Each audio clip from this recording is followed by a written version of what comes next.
4, 3, 2, 1. Hey, folks, thanks for tuning in. I'm Mike Lafferty, host of the BAMF Podcast, and also Colorado salsa dance champion in the Husky Caucasian division. And today we're having a comics roundtable where we're going to do a couple things. We're going to talk about the recent Avengers movie, and David Okum is here to talk about his really fun Supers RPG for kids called Save the Day, which is on Kickstarter right now. Hey, David, how you doing? I'm doing fine. Thank you for having me. And I believe you are from the Great White North, judging by your accent? Yes, from Canada. Excellent, excellent. I was in Vancouver just last summer. Oh, it's great. It's almost Canada. Virtually Canada. That's like Canada cool. It's the cool part of Canada. So yeah, I haven't been there for a long time, but it's a great city. They had a nice poutine, so that's all I can say. And speaking of exact locations, Charles Rice is joining us from Florida. Yes, from the wilds of Plant City. Plant City? Yeah. Is that like Gorilla City, but with big asparagus men? Or? It's like Tampa with fields and strawberries. Oh, okay. Well, that's cool. So it's in that part of Florida that's really Alabama. No, it's Florida. Oh, okay, okay. So, for those of you who don't know, Chuck used to be associated with RPG Objects, Vigilance Press, and most recently is working at oh God, I'm blanking on the name. Chuck, help me out. Mayfair Games. Mayfair Games, who are a huge publisher, do things like Settlers of Catan and all kinds of great games you've probably heard of. And Chuck is writing his own game right now after AZ for After Zombies, a zombie RPG, which will be out sometime soon. Writing is 100%, art is 90%. So we are lumbering closer to the apocalypse. Sweet, sweet. Well, we look forward to hearing more about that as it draws closer. Also with us is Mr. Aid Smith. How you doing, Aid? Not too bad, thank you. Yeah, thanks for joining. And we have Chris. You have the strange names on Google Hangout, so I always get confused for a second. But Mr. Chris McLaughlin. Yes. Don't ever use my secret identity on air. No worries, no worries. Okay. Right. For those of you not in the know, Chris McLaughlin is a RPG writer who's largely associated these days with Green Ronin and was one of the primary writers on Emerald City Sourcebook, which has been nominated for an Origin Award. Yes. Yes. Along with D&D 5th edition Monster Manual, so it's an honor to be nominated, I guess. I called my bookie for the over/under on your guys' chances, and it's an honor to be nominated, and I'm very happy because that's a great book. Yeah. It truly is. I mean, that was a good 6 or 7 months of my life, and it released to a resounding silence. And I was so proud of the work we did on that. And I was so worried that nobody had noticed all the good work we did. And then we got the Ennie win, and now the Origins Award nomination. So it's just so delightful to me that people found that book after all. They were awfully quiet about it, but God, so wonderful, so satisfying to know that people actually found it and enjoyed it. Well, I think there's two things. Number one, it was delayed a lot. Number two, the M&M audience, I think, is large, but kind of quiet. I don't think there's a surge of enthusiasm there was back in first ed and second ed days for new books. I think people still want to find them. It's just not quite the clamoring there used to be online. I think there's something to that. I mean, they hardly have the energy to tell me they hate noir anymore. So yeah, they're definitely relaxing more these days. Well, they're getting older. You know, this happens. Oh, and this podcast, we're giving away, not to toot my own horn at all, because Chris is a better writer than I am, but I also contributed to Emerald City, and I've got some contributor copies, and we'll be giving away one to whoever leaves the most amusing comment on this podcast. Mm-hmm. So if you're listening to this on YouTube, go over to mikelaugh.podium.com and leave a funny comment, and after a week or two, whoever left the most amusing one will contact you and ship you a book. So that's our big giveaway. And last but not least is our host for the evening, Mr. Walt Rubilliard. How you doing, Walt? I could have been a Green Ronin, but I look better in red. And for those of you who don't know, Walt runs Hazard Studios, and they're the publishers of the outrageously fun Supers, with an exclamation mark and all caps RPG. And if you're not playing it, you really should. What's wrong with you? So, Walt, thanks for joining us. Thank you, sir. So, Age of Ultron. Everyone's seen it except for Aid, who's not going to see it until it gets on Netflix, and Dave, who doesn't mind if we spoil it for him. Is that correct? Yeah, I'm fine. My daughter spoiled for me in the car, so. All right. Well, I don't get to talk much on these, so I'll just open up by saying I really liked it. I was surprised they found a way to do Vision in a movie that was entertaining and relatively, true to his origin. I could quibble with a few lines in the script here and there, but overall, I was pleasantly surprised that they managed to make a second Avengers movie that was, not a disaster. Given the usual history of superhero movies, it did seem to have a lot in common with the first movie, in that the big climax features the Avengers fighting a huge, relentless wave of mindless minions. So I'm wondering if they're gonna do that in the third movie as well. So anyway, that's my brief thoughts. Chuck, what do you think about it? I thought it was not quite as good as the first movie, but I felt like they absolutely nailed the Vision, and as all right-thinking people know, Vision is objectively the greatest Avenger, so that's obviously key and made the movie very great. And they did a good job, I thought, with continuing Black Widow's characterization and with Scarlet Witch. So I really liked it. The weak part of the movie, which I think all the Marvel movies kind of have this in common, I thought was the bad guy. What do you mean? You mean Ultron Spader? I thought Ultron was the weakest part of the movie. Yes. And I would have said that, like, the antagonist of the first Avengers movie was completely generic. They were basically non-shape-shifting Skrulls. Sounds awesome. With all due respect, if you were watching those guys instead of Tom Hiddleston's Loki, I think you missed the best part of the first movie. Well, okay, sure, but he was not. I would not say he was the primary antagonist. He does a big reason the middle part of the first Avengers movie is so amazing is Tom Hiddleston. But in this one, Ultron kind of shows up. He's murderous from the day he's born, basically, which is, to give them credit, that's exactly how he is in the comics. Baby Ultron tries to kill Hank Pym, so. What did you think of the meme that's popping up everywhere, where it's got a picture of Ultron and it says, "Spent 2 minutes on the internet and decided the human race had to die." There's probably something to that. We go to some of the same forums, I think. I like, you can see the seeds being planted for Civil War here too. There was a lot that I really liked about it. I almost felt it was too busy in some ways, and I think that hurt it a little. But it was still probably one of the 5 best Marvel movies. I'm a little worried about Civil War. I just think that's a bad event to try to do, as a film. I think that's going to be great. I do. Really? Yeah. Didn't you hate the way it ended? Well, I hated that they killed Cap. Well, yeah. I hated that too. I hope they're not going that way with it. But one of the things, again, like if you look at the Marvel movies having weak antagonists, if they make Robert Downey Jr. the antagonist of Civil War, then that should be awesome. Yeah, I wonder if that problem goes back to Marvel in general, because I remember when I was reading Civil War, I really liked it up until the last issue or two. And I was like, this kind of makes sense, because Marvel has sort of got terrible villains these days. And the more interesting characters are the heroes, so you have them fight each other, so you get, antagonists who actually have something, Yeah. Anytime you read a Mark Millar book, there are some characters that, like, you listen to his take on it, like, he thinks that, like, Reed Richards is like the biggest He-Man action hero in the Marvel Universe. He has actually said this. And you're like, what Reed Richards are we talking about again? Which one? His Cap was, telling Stark that he was a fascist, and, the people were holding him back, and he wanted to fight, and he was all violent, and I don't know, it's like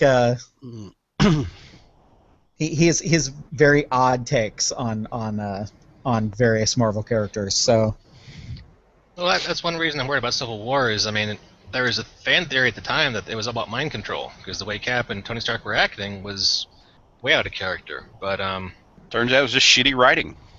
yes, I thought they said that the Skrulls were manipulating things from behind the scenes. well, they were manipulating things, but they weren't manipulating with mind control. They were, just they were Yeah, placing they were just people- prodding, So- Yeah, prodding So- things along. So the dart landed on Skrull influence instead of LMD during this crossover, I guess. yeah, basically, yeah.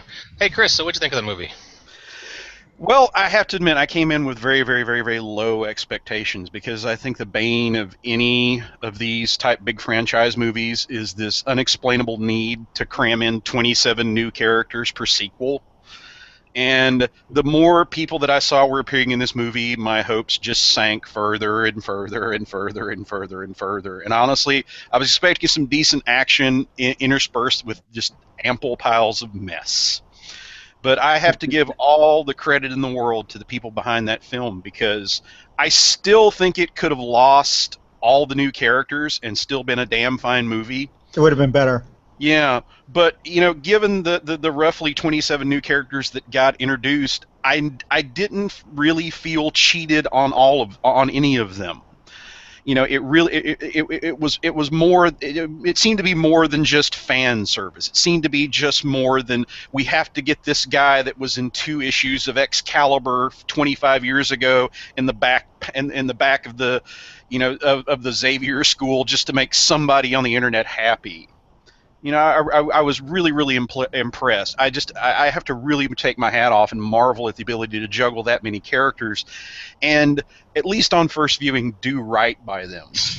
Yeah. And just the more that I considered that movie, the more I think I'm truly in awe with what Marvel Studios are doing because they get the big picture right and they get the details right. Like noticing that the band that's playing in Cap's flashback are the Roy Thomas Players. Right. And I'm still in the warm glow of Steve Gerber getting a shout out in Guardians of the Galaxy. I mean, Marvel Studios is doing so many things right. I mean, they're doing things better than the actual comics these days. I mean, they really have turned these into an event I can look forward to and enjoy. And I was really, really, really, really pleased with it. And so hats off to Marvel. It took me 24 hours to come up with something negative about it. I mean, that's the requirement of a book report. You have to come up with at least one criticism. And here you go. This is the best I can do. Okay, they go to Hawkeye's house, no pizza dog cameo. That's my gripe with the movie. No pizza dog cameo. And honestly, that's the biggest stone I can hurl at it. That would have been pretty honest. Sorry, that would have been pretty awesome. What do you guys think about the whole burgeoning romance between Hulk and Scarlet Witch? Sorry, Hulk and Black Widow. Why did I say Scarlet? What's wrong with me? Sorry, yes, Chuck, you are correct. I liked it. I thought a lot of people, as they often do, have said that one analogy I saw from a reporter who didn't like it said it was Beauty and the Beast. But I thought it was Beast and the Beast, and I liked that about it. If anything, he was the weaker partner. He was like, let's just run away, and she was like, no, we have to fight, and so therefore I have to push you off a cliff so you can become the Hulk. Mm. And that scene resonated with me because the number of women that have shoved me off a cliff, I really that meant a lot to me. Well, and it was a callback to when they first met because she says, I need the other guy. Mm-hmm. Which is what he called the Hulk the first time they met. Well, you see right there to the details. Yeah. And I'll tell you something else that I don't know if this was intentional or not, but you guys may be, at least us married folks will know how, to show the quality of a diamond, they'll put a piece of black velvet on so that you can see all the facets and flaws of the inferior stones. And I don't know if it was true when you guys saw it, but they ran that god-awful trailer for Batman versus Superman right before my showing of Avengers. That was the dark cloth that showed just what a beautiful gem Age of Ultron was. Wow. I mean, seriously, I'm starting to think Zack Snyder has stock in Disney. There's no other way to explain that trailer existing and being what it is. And to all of our longtime listeners, make sure to pick up DC Adventures from RPG Now, featuring work by Josh McLaughlin. And absolutely nothing to do with Zack Snyder or anything he's ever done for or to the DC universe. So yes, a highly recommended purchase. So no desaturated color in the Green Ronin DC book. None of that. No. We don't do the Harley Quinn that says her vagina's like a clown car. We miss all of their atrocities of the last 5 years. Wow. I think you made a good point about the movies being better than the comics in many ways. I was debating picking up a copy of Guardians of the Galaxy this Wednesday, and then I started leading up to killing Rocket Raccoon. And I was like, I just couldn't give a shit less. Because it's so edgy and original when they kill someone. No one ever thought of that. You know, do you realise it's a sequel was kill though, so he'll be back once it gets reshifted. So of course. He'll come back in Convergence. We'll get Ultimate It's Rocket in Secret Raccoon. Wars. Secret Wars is the big reset for Marvel. Yeah. Convergence Yeah, and is DC. Rocket's going to die in that, so it'll be reset. So don't worry. Mike, I refuse to figure out which one is which. Honestly, I don't. I really. That's how little I care. As far as Chuck's concerned, it's all Secret Convergence. So. It's all nonsense and bullshit, is what it is. I'll give you another little detail that shows you how much better Age of Ultron is doing than the actual comics. There's that little quick comic scene where, oh God, I can never think of her name. Kobe Smulders' character, Maria Hill. Yes. Yeah. When she's explaining what the Scarlet Witch's powers are, and she goes through this hyper Doctor Who reverse the polarity of the neutron flow type double talk. And the thing is, even that joking description of her movie powers makes way more sense than her actual powers in the comics. Right. Because my wife and I, we have like a little debriefing. She hits me with all the little comic nerdy questions afterwards, and she's like, and we were talking about that, and she said, well, what does the Scarlet Witch do in the comics? And I told her, and she just paused and said, you're kidding. What? She messes with probabilities. Who doesn't understand how that would work? Well, but you're like, wait, probability is a thing now? You can create little zones of improbability? Right. You know, and that allows you to crack Ultron's, adamantium armor, because apparently, you only need to roll a 1,000 on percentile dice, right? So exactly. Yeah. It's a crit. That's all it is. It's a reroll. Come on. Yeah. And wow, aren't the Avengers lucky that Fox has the rights to adamantium, or they might have really been screwed in this movie? It was a shame we had non-Quicksilver have to die. But yeah. So about the point that's been made about Zack Snyder's Batman vs Superman, I got to say, Joss Whedon had a hilarious quote. Since he's announced that he's not going to do another Marvel movie for a while, a reporter said to him, "So, would you think about doing a DC movie?" And he said, "Yeah, I've thought about it. But then I think I would go to them and I would say, I have all these jokes, and they'd say, oh, no, we don't do those here. We don't do that." That's a good point, actually. Just in terms of the DC movies compared to the Marvel movies recently, they're filming Suicide Squad in Toronto, about an hour away from me right now. And so, like, people that live in Toronto are just sending these pictures of the set, and it's a train wreck, just wreck everywhere. Literally, it's in a train station, so it's a wreck. And it's just, I'm wondering, like, do I even want to see this movie now? Based on what I'm seeing so far, and I'm always so excited about superhero movies, and the Zack Snyder movies have given me so much darkness. I don't know if I can handle it. I don't know if I'm there yet. Well, I understand they have Emmanuel Lewis playing the Riddler in the Suicide Squad movie. That's 100% true. I didn't make that up right now.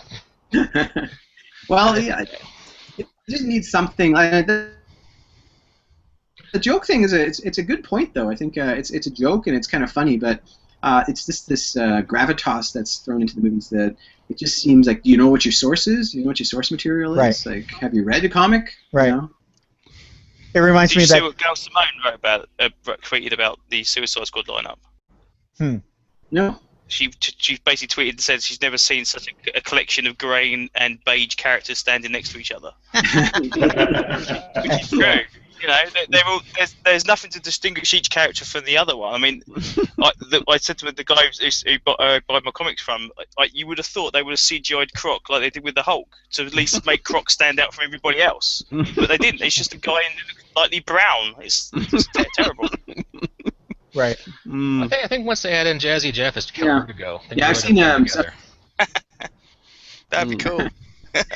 Somebody put the comic book character heads on, Photoshop them onto the actors' bodies, and that looks a lot better. That looks like a better movie. Just people with masks on their faces would be awesome, you know? Wow. Anyway. Well, you've been kind of quiet, so what'd you think about Avengers? And Suicide Squad, if you want to weigh in.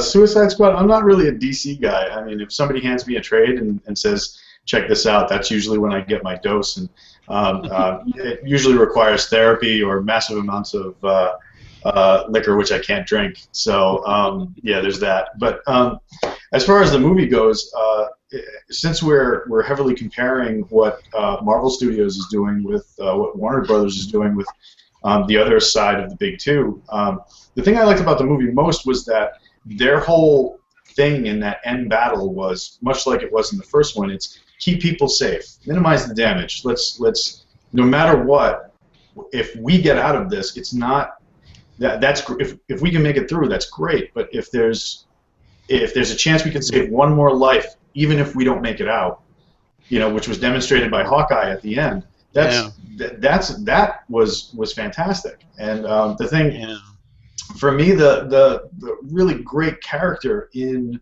Age of Ultron were both Banner and Hawkeye. Banner because he's almost like what you were saying, Chris. He's like that piece of black velvet that shows all the facets of Black Widow, because he sees. If you look at Banner, he is the monster incarnate, but she sees in him that his natural side, his Banner side, can be just as good as the Hyde side is, and then they kind of play off each other, and I thought that was great. But as far as Hawkeye goes, Hawkeye to me in this movie seemed the better soldier than Captain America, because he's you know, and he says it in that great scene at the end with Scarlet Witch. He's like, look, I'm just a dude with a bow fighting robots. I mean, how much more crazy does this get? But he's like, but I got to go out there, and I can't worry that you're going to get hurt, because there are people who can't defend themselves out there that we need to help. And if you step out this door, you're helping. You know, and I just thought that was great, because you know, he had the most to lose out of all of them. You know, because he's got a family, he's got a new new child on the way. You know, he's got all this stuff that he keeps so secret because he wants it so protected. And I just thought at the end, when he's sitting there and he looks up one more time and he sees that one last civilian that needs to get rescued, you know, and he just puts his head down and then gets up and runs, and you're just like, you know, that was a great scene. And I think it says a lot about what the Marvel Universe is trying to do with these movies, and that they're saying that you guys can have your dark and gritty and foul and no jokes over here, and have every palette be black and gray, and that's cool. We're going to make colorful movies that make our heroes look like heroes, and I thought that was really well done. Yeah, I like it. I adapted the Siskel and Ebert scale right after I saw it, and my original assessment was that Age of Ultron was one middle finger pointed at Zack Snyder. I've reassessed that. I now think the movie is two middle fingers pointed at Zack Snyder and Mass Murderer of Steel. Yes. Yeah. Yeah, I was just about to say it sounds like the opposite of Man of Steel. Yeah. Yeah. Well, that's Kevin Smith said when he was working on his aborted Superman script that the producer said to him, you know, that he thought Sean Penn should play Superman because he looks like he would just rip your heart out and show it to you. And Kevin Smith was like, wait, Superman? Really? That's more of a Black Adam guy. So, yeah. Can I throw in some random trivia? Yes. I was reading a Film Facts interview with Ilya Salkind, who produced the original Christopher Reeve movies, and he was reminiscing about the making of the first Christopher Reeve movie, and was talking about all the people that they had to let read the part due to studio pressure, and there were names on there like Sylvester Stallone. But the one that really got me was the studio would not let up until they let Neil Diamond come in and read for the part. Cool. Interesting. Well, yeah, that's shocking. I don't know what to say about that. Yeah, I kind of floored myself. That was the problem with the interview. He still had like 10 more years of his career to talk about, and you can't follow up Neil Diamond as Superman. Right. You know, I'll say I enjoy the jazz singer unironically, but he's not a dude I would pick. No, that's... Which apparently someone on this podcast finds hilarious that you enjoy that album unironically. I'm talking about the movie. I don't actually own any of Neil Diamond's many quality albums. I'm sure. I just it's not a it's got John Gill. It's got Laurence Olivier in it. For Christ's sakes, it's not a bad movie. And Lucille Ball's daughter. I mean, but yeah, he's not who you think of when you think of Superman. So. And then there was an awkward silence on the BAMF podcast. We have nowhere to go after Neil Diamond is Superman. The other news today is that it seems Cap 3 is going to be a stealth Avengers movie based on the cast announcement. Yeah, it looks like everybody who was in this last movie is going to be in that movie. Right, except Hulk is the only omission, really. And Quicksilver, but we all know why that is. Well, I did until just now. Okay, right. He's going to come back as a hologram and give really bad advice. Well, hey, David, Okum. Hey. Let's talk about your Kickstarter. Certainly. Well, it's quite a segue, but I did a picture of Neil Diamond in 2009. I did a drawing a day, and I went to a store, and they were playing nothing but Neil Diamond the whole time. It was a life-changing event. Now you got to do him as Superman. You have to do him as Superman now. That's my job tonight. I will do that. Yes. Definitely post that. You can share that, and you can put it as a cover. This can you do him as Poison Ivy and have him singing Crackling Rose? Wow.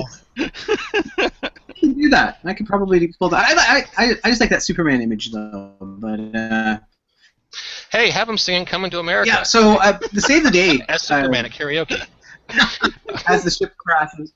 That'd be good. All right. Hey. All right. Hey. Okay. Let's just to reintroduce to anybody who might have forgotten what we said 20 minutes ago. Dave is running a Kickstarter called Save the Day. It's a superhero RPG for kids. It's on Kickstarter right now, 8 more days, and you have kicked all kinds of ass, David. You're almost $4,500 out of a goal of about $1,500. Yeah. So congratulations. It happened so quickly too. That was great. I did a Kickstarter about a year ago for a game called Dark Fast Dungeons, which I'm still putting stuff out for and really enjoying. And this kind of came out of that. The actual idea for Save the Day came from this crazy idea I had to turn old school D&D into a superhero game. Because everybody was complaining about 4th edition being a superhero game, and I said, well, why don't I make a superhero game using 1st edition D&D, just to kind of see what could happen. We tried that out, and we played that a couple of times, and then I did this Kickstarter, and then I thought, well, why don't I graft it onto this system and see how this system takes to it? And it was so much faster, and it was so much quicker, and you can make a character in 10 minutes. So I thought, this is it. If you're going to make a superhero character quickly, this is the one I want. So did a lot of play testing, did a lot of working with some kids in my regular group. So I've had gamers for 35 years that are playing this game, that are enjoying it, and they've got kids that are learning the game quickly and teaching it to other kids. So it's been a fun experience to work on this and develop this. No, I just want to make sure I understand you correctly. So the bones of Save the Day is actually old school D&D? Well, originally the bones of Save the Day was the basic statistics. Roll up your character, first level rookie superheroes, and then that eventually became grafted onto what I created with Dark Fast Dungeons, which was my Kickstarter from last year. That was more of a board game, tabletop, almost like a Descent kind of, beer and pretzels kind of dungeon crawl game. But I thought, you know what, I could probably really use this system and tell a superhero story, and that's what the challenge was, and that's what I ended up doing, and it got kind of out of hand and became the next Kickstarter. So Dark Fast Dungeons was a board game? Yeah, Dark Fast Dungeons is a print and play board game. Okay. So that means you could print as much as you like. You could use the rules and have traditional miniatures, or you could. A lot of people just bought it for the miniatures and paper miniatures, and that's what kind of I started to get known for at the time. And so Dark Fast Dungeons kind of became the two things. Became this paper miniature extravaganza, and then it became this game as well. And so it just made sense that Save the Day would become that, would come out of that. So it's been a lot of fun. It's been great. Oh, well, cool. Oh yeah, if anyone wants to check that out, Wargame Vault is where I just Googled and found it. $10 right now on wargamevault.com. So there you go. Well, cool. Yeah, and you look like you've been really successful. Looks like you funded completely on the first day, or Save the Day. I mean. For Save the Day, yeah, and that was great. I think there's people that were kind of waiting for it to come out, and so they'd been kind of waiting for the day to come for the Kickstarter to launch, and that kind of hit really fast. Like all Kickstarters, you get that middle zone where you're kind of like, what's happening? What's going on? And then I started adding more stretch goals and trying to make them interesting, and I've got this one stretch goal coming up, which is kind of I call it, it's Sanction. So Hall of Sanction. So it's kind of based on a certain train station in Cincinnati, and it's going to be a paper model you can build, but it's also going to have a superhero team to go with it, and supervillains. So it's my coming up in the stretch goals. So it's kind of funny how sometimes you get these pictures in your head and you just have to suddenly make them real, for people. Well, cool. And I guess I should note at this time, Chuck and Chris, you guys aren't the only two on the podcast who've been nominated for Ennies, because Dave was also nominated for an Ennie for Katana Schoolgirls versus Zombie Furies, Snowball Wars. Nice. Well, I've never been nominated for a title that good. I'll say that much. Yeah. That was exciting. Katana, and actually, it's basically the same system I'm using for Save the Day. Katana Schoolgirls was this anime thing I wanted to do with Big Eye Small Mouth back in the day, and it kind of evolved into this zombie fighting war game that I've got out. And that was very awesomely nominated for an Ennie, and then I was nominated for an Ennie for my Spot of Bother Highland Guard set of Queen's Guards. Which was another paper model set that I put together. I think I lost against Pathfinder, so it was like I was nominated. Yeah, I think that's how the Ennies usually go. There's about 5 companies who win, and for everyone else, it's an honor to be nominated. But yeah, it's hard to compete against the Green Ronins and the Paizos and the Wizards of the Coast. We won one award last year.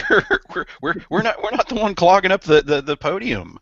It was kind of exciting. Yeah, it was kind of exciting lying on the floor of my kitchen reading the tweets to see what was happening next. So one of these days I'll have to get down there. I'm sorry, Dave, we were losing you there. Could you say that again, please? Oh, that's okay. I talk too fast sometimes.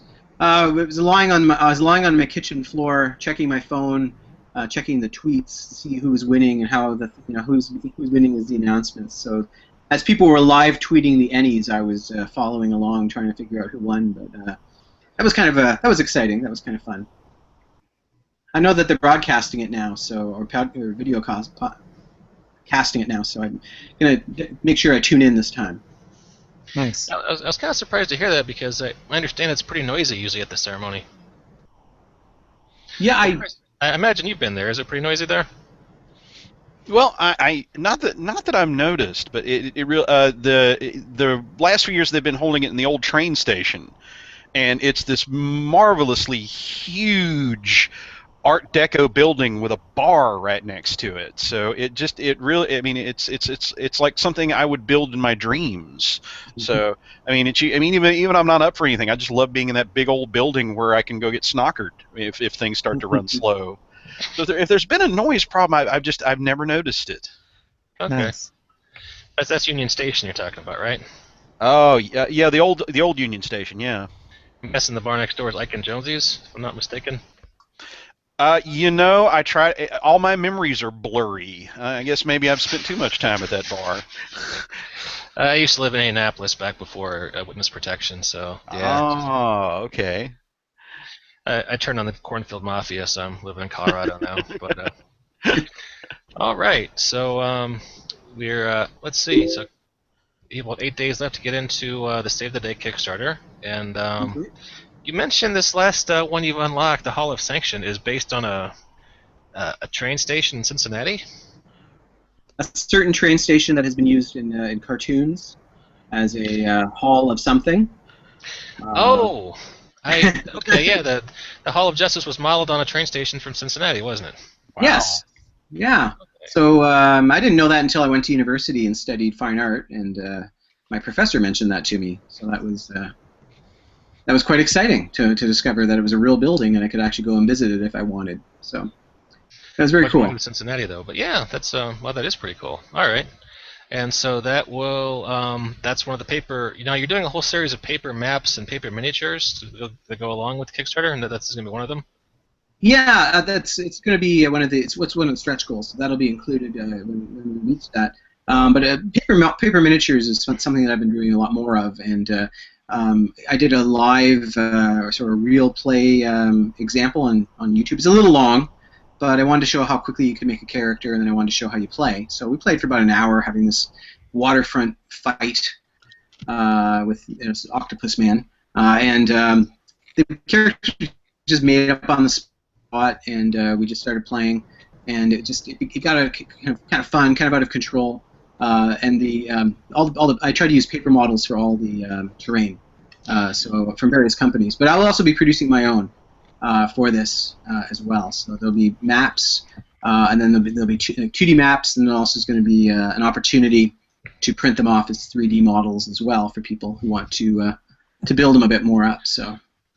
If folks are interested in seeing your videos, you have an actual play. They're on your Kickstarter page. And also, this was pretty cool, I thought. You've got a test drive for free on RPG Now they can download. And you've got a photo comic you did of a sample of gameplay.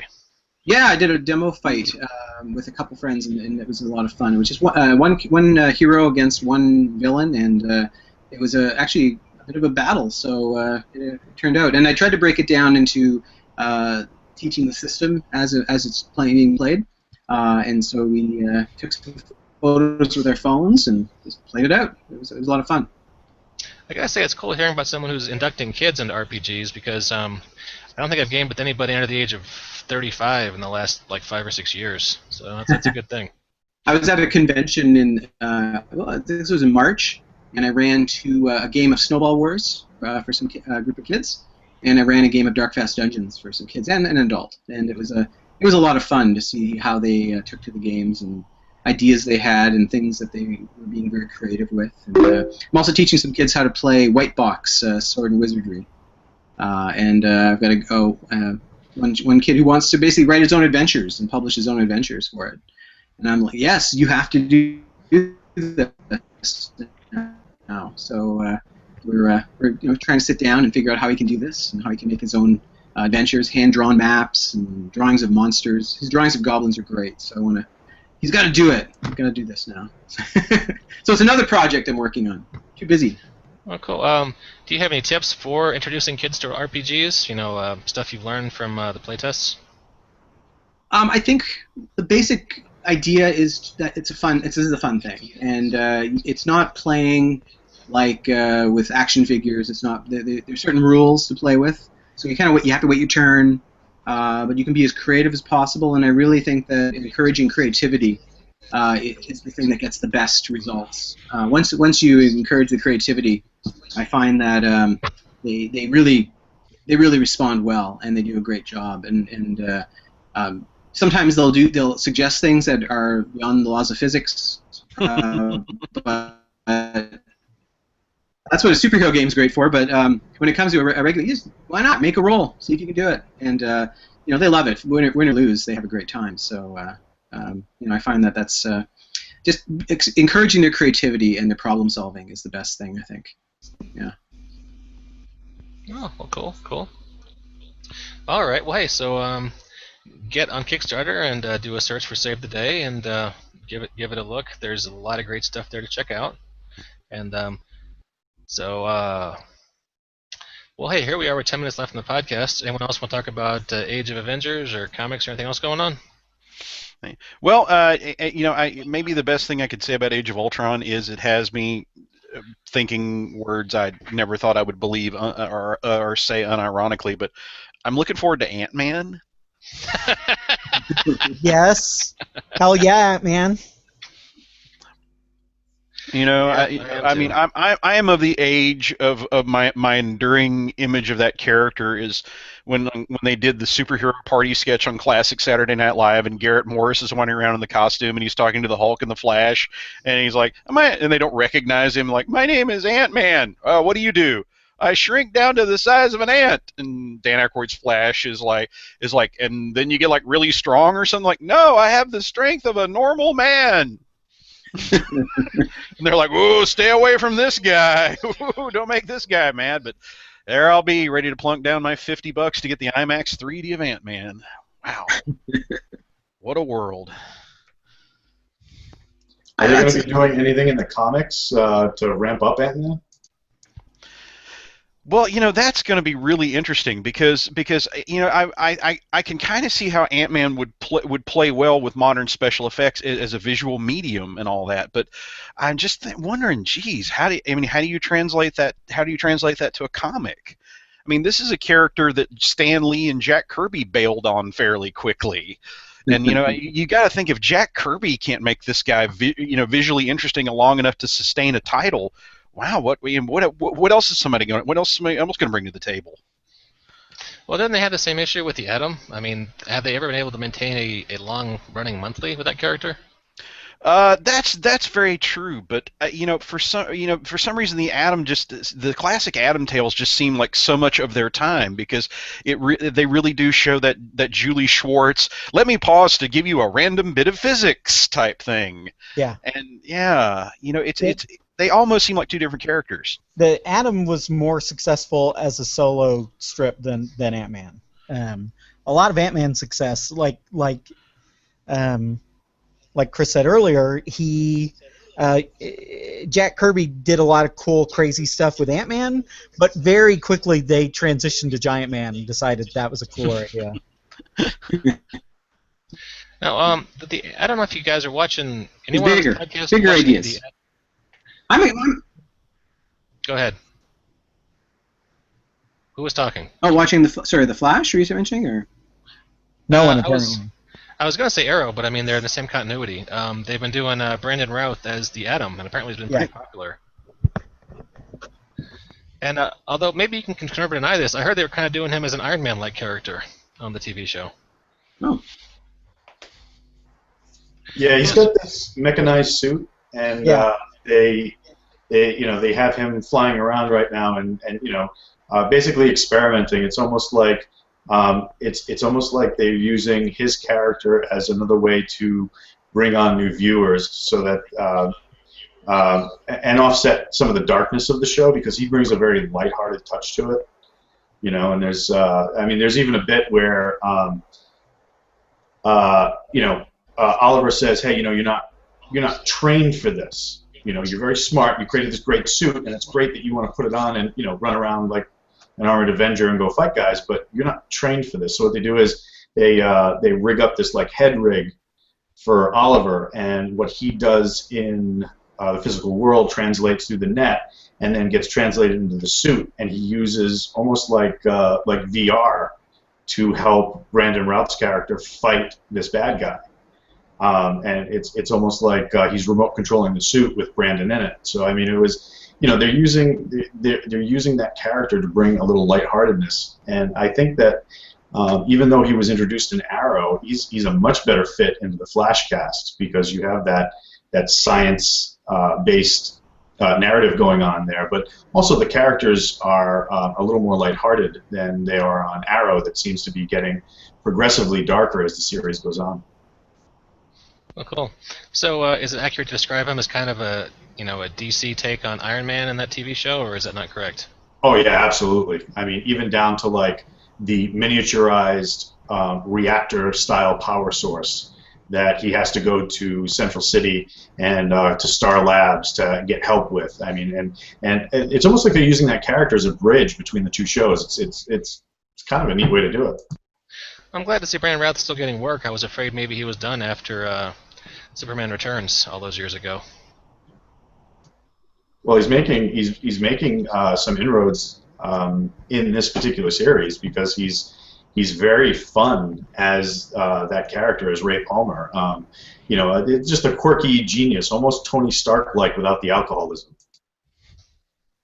Oh, cool. I'll have to check that out then. I keep meaning there's so much superhero TV I haven't checked out lately. Like Daredevil on Netflix is apparently supposed to be really good. You guys watch that? I've only started watching it. It's been quite enjoyable. I was quite excited about the Stick episode. I yelled Stick about 5 times when I saw him, apparently. And apparently it was quite actually. I don't know. I woke up later covered in Cheetos. But it was that excited me to no end, and it was nice to see. Nice to see the character done how I felt he was in the comic, and it was exciting. It was like 1980 all over again. Oh, cool. Hey, Aid, you've been kind of quiet this podcast. Have you checked out either one of these TV shows we're talking about? I do not watch Arrow. I have watched the first 6 or 7 Daredevils, I think. What do you think? It's been pretty cool. It's not been too bad. Yeah, it's not been too bad. I was talking to the guy who I buy my comics from, and I said to him that it seemed to fit quite nicely with the Marvel Cinematic Universe, but he seemed to think that it didn't fit well because of the outlandish stuff that's happening in the movies didn't really reflect on the TV series. But the TV series in itself seems to be quite gritty again. Probably Daredevil seemed to be a bit too happy to start stabbing people at any drop of a hat, which seemed to worry me slightly. But the funny thing I found was, it's as most of the movies and TV stuff is, the characters and like Karen Page and all this stuff are from the 70s and 80s again, rather than the newer characters that have been introduced in the last 10 or 15 years. It all seems to be that kind of golden era that when they go back to the storylines like Days of Futures Past and this kind of stuff, it's always from 30, 25 years ago or whatever. So it's quite unusual. Maybe no good comics have been made in the last 30 years. That's for you to decide. So. Whatever, man. Civil War. Well, yes. It's a funny thing. You mentioned Civil War again, and you were saying about Age of Ultron laying the ground for Civil War. The key parts of Civil War were Speedball and his group blowing up the place in the suburbs. Black Goliath being killed, and the clone of Thor. None of those 3 things are in the cinematic universe, so it's going to be a completely different film from the books. Well, I think that that's a very good thing. Well, yeah. I thought you were a DC guy. Sorry? I thought that was Chris talking, and I was going to say I didn't think he read it because he was a DC guy. Well, I peek in on the Marvel events just to see if they've stopped trying to offend and disturb me about everything that made me originally fall in love with Marvel Comics. And just writing their characters that wildly out of their established personality just to get an event comic, that just it was bad and kept getting stupider as it went along. Or I think the online review I posted at the time was that Civil War eats ass, and then when it's done eating that ass, it realizes that it really should have had the ass appetizer and calls the waiter back to get an ass appetizer, and then when the ass dessert cart comes along, it makes sure to have double portions of ass dessert. So you're not a fan then? No. My favourite issue of it was the Spider-Man reveal. That was my favourite issue with him revealing his secret identity, and obviously that was retconned 2 seconds later. And obviously that is not going to be as impactful if they put that in the films as well. So, everything that made Civil War is not going to be in the movies. Well, except the Registration Act. But they're going to take the best idea, and they're going to run with that. Yeah, but funny enough, go ahead. Oh, sorry. I was going to say, funny enough, you're going back to the Mutant Registration Act from the 1984 X-Men stuff. So I mean, even that wasn't unique as well. So. Well, okay, but it's the Registration Act and Cap versus Iron Man. The stuff that you guys are talking about, I almost wonder if we read the same Civil War, because Cap versus Iron Man is what brings you to the party. It's not Clore, for crying out loud. Really? Yeah, but it was a fundamental thing, because it was all that stuff was going on in the background, and him killing Black Goliath was like the major thing of why Cap turned on Iron Man in the first place. No, they were already and the registration thing was the people, the Speedballs team and that explosion. So. Are you out of your mind? The comic is about Iron Man and Cap fighting over the soul of Spider-Man. That is actually what it's about. It's not about the death of Black Goliath. For crying out loud. I missed that. I missed that. Then you must be seeing deeper than I'm seeing. But unlike Hawkeye, I don't even think anyone cared about Black Goliath when they killed him. Yeah, hey. Oh, poor Black Goliath. I didn't know who he was before that scene, but. Hey, Black Goliath, nobody's seen you in 40 years. What could possibly happen next? Well, it's whenever you kill you, that's what's going to happen. Whenever you see a character in a big event book that hasn't been around for like a decade, you're like, okay, I know where this is going. It's like when Quicksilver shows up in the Avengers movie. Okay, you're a legally questionable background character. It's Joss Whedon, so somebody has to die in the big fight at the end. I'm pretty sure what's happening here. So. You know, one of the funniest things that happened to me when I was working on the character books for DC Adventures was I would write my version of the character's background based on what I remembered, and then when I was done, I would do like a little online fact check just to make sure I didn't miss anything. And one of the groups I had to do the Young All-Stars, because they're not all winners, kid. And there was Neptune Perkins, who I think only I even vaguely remember. I was double checking him, and they said he was killed in Infinite Crisis. And I was just sitting there like, wait, I read Infinite Crisis. I have no memory of him being in there. And I lost an entire night's work going through Infinite Crisis panel by panel, trying to find the place where he gets killed, just to confirm this wasn't just internet trolling. So yeah, it's amazing how far they will dig just to bring people back to murder them.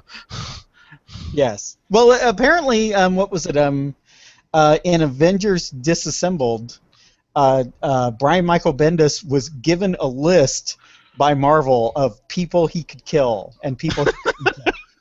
They drew up a list, and they were like, all right, this list, they're all up for grabs. You can ice it. And so, of course, like, you look at the ones he killed, so you know that, like, okay, Scott Lang, Ant-Man, Jack of Hearts, because really, who gives a crap about Jack of Hearts? I'm pretty sure Triathlon and Jack of Hearts were towards the top of that list.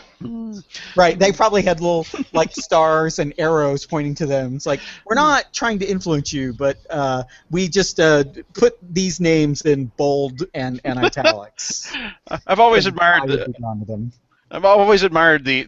openness of Marv Wolfman whenever he's asked about Crisis on Infinite Earths and all the people that died there, and he admits the only reason the Bug-Eyed Bandit died was just he saw that was a list of characters DC had and just said he's got to go. Right. You know nothing else about him, but he's dead just for that name. Right. Right. Well, what was it? The other kind of hilarious event thing when Bendis was doing Secret Invasion, he would write for his artist, and I think Cho drew Secret Invasion. But whoever it was, he would write. So in this big splash page, all the heroes of the Marvel Universe are going to be in the background. And then he would look at the page and he would be like, Frank, why is Howard the Duck in my goddamn comic book? And Frank would be like, you said all the Marvel heroes. So... When are we going to get Star Fox in the Marvel Cinematic Universe? Oh, that will be the day the internet cracks open. Like, when people find it, what do you mean his superpower is roofying people? That would be problematic. Well, hey guys, you can keep going if you want. I've got to go pick up my kid from daycare, so I'm going to go ahead and jump off at this point. Oh, thank you, Chris. Can I share with you just one tender thing you learn as a father that maybe you guys don't have kids, don't know about yet? Please do. Did you know a 2-year-old has enough body strength to punch you in the testicles and actually reverse one of them? Oh my God! I can do this. So you're getting changed. It comes up so much. And now here's the good thing: your testicle will flip back on its own after a couple days. Oh. So what happened when you punched him back, Mike? The horrible thing about fatherhood is you're prevented by all the loving hormones you have for your kid from. You just kind of slunk away in pain, like something that slinks away in pain. So anyway, I encourage you all to have children as soon as you can. And with that, I will talk to you guys later. Oh, Bye, hey, and bye. any listeners, sorry about the horrible testicle reversion anecdote. Don't forget to leave funny comments on the podcast. Whoever leaves the one that amuses me and Walt the most gets a copy of Emerald City. So, talk to you guys later. Thanks for everyone for coming out. Bye, Mike. Cheers. Thank you. Bye. Bye. Good night. So before we call this an Age of Ultron, did you guys want to talk about anything else? We could talk about the incredibly impressive Joker they released the photo for Suicide Squad. Oh, for Jared Leto? Oh, the Home Alone Joker. Oh yeah, Yeah. the Home Alone Joker. Yeah. That's good. So what did you think about it, Aid? Seeing as did you see the image that they did where they took all of his tattoos and they made them like for different different characters, like video game advertisements and sports drink advertisements and stuff? Yeah, I'm bewildered. I really cannot see that as the Joker. I'm sorry. It looks like a reject from the Oz TV series rather than Batman. It just doesn't make any sense to me at all. I know, because obviously we had the podcast not long ago where we were talking about, where Mike was talking about the Joker going more extreme and more violent, and that pretty much just sums up that image there. It's like, can we get more gangster with the Joker? Yes, we can. We can put tattoos on him as well. Do you think that that's an attempt to connect with a younger audience that might find that more appealing than just, a guy in a purple suit? I don't know. I suppose so. I don't know. I just find it odd that they don't seem to get it. They just don't seem to think. I mean, people were saying about the Joker in the second Dark Knight movie being more kind of like the comic book version, which he kind of is. But to be honest, I don't like the Nolan films anyway, so it makes no difference to me. I've only ever seen that film once, and that was enough for me. So, it just worries me. I just think, say again, we're talking about the dark grittiness of the DC cinematic universe, and that's another iteration of it. It's another, let's make these guys as grey and nasty as possible without, any kind of, the fun part of superhero stuff is supposed to be like, costumes and characters and bad guys that are bad because they've got powers, rather than just going, everyone's kind of got guns and stuff, and it's all street level, and even though they're not supposed to be. It's a DC universe where you don't even like the nominal heroes, and it doesn't really make you want to drop $50 to see what the villains might be up to. Right. Yeah. I mean, if you can't like Superman, then do you really want to know what Harley Quinn and Deadshot and Amanda Waller are getting into? Jesus. I mean, the Harley Quinn thing, I mean, is obviously derived from the Arkham City computer games, and that's more of a version from that, and that kind of snuck into the New 52 as well. So that I can kind of see where that's coming from. But the Arkham City computer games have still managed to put like Solomon Grundy, a really cool 10-foot tall Killer Croc in it. So they've kind of gone swayed towards reality slightly more than the comic books have, but still kind of it's to maintain some of that kind of freaky kind of cool characters. Whereas the cinematic stuff is like, stick a guy in a grey suit, that's another villain. Yay, off you trot. It just madness. Well, the other thing that they're doing too, which to me it means that they have to be doomed. Like I've been reading stories about this train wreck of their solo Wonder Woman movie, and they're on their 5th writer, and executives and the director are just pulling pieces from all 5 scripts and cobbling them together into this cinematic Frankenstein. That's what they're doing. It's like because apparently that was supposed to be a World War II setting as well, wasn't it? The first Wonder Woman movie. I think that was the original. That was Joss Whedon's idea when he left. Yeah. Joss Whedon was originally going to write and direct a Wonder Woman movie. Can you imagine how much better that would have been? Well, Warner Brothers showed him, didn't they? Yeah. Well, and yeah, of course they did. Yeah, that's right. They nerfed him off him. Right, and think about the main sticking point when he said, "Okay, irreconcilable differences. I'm walking away. I'm not the man you want for this job." He wanted. Tell me if this sounds familiar. He wanted the first Wonder Woman movie to be in World War II, and then the last shot of the movie being her encountering the modern world, and then the second Wonder Woman movie being in the modern world.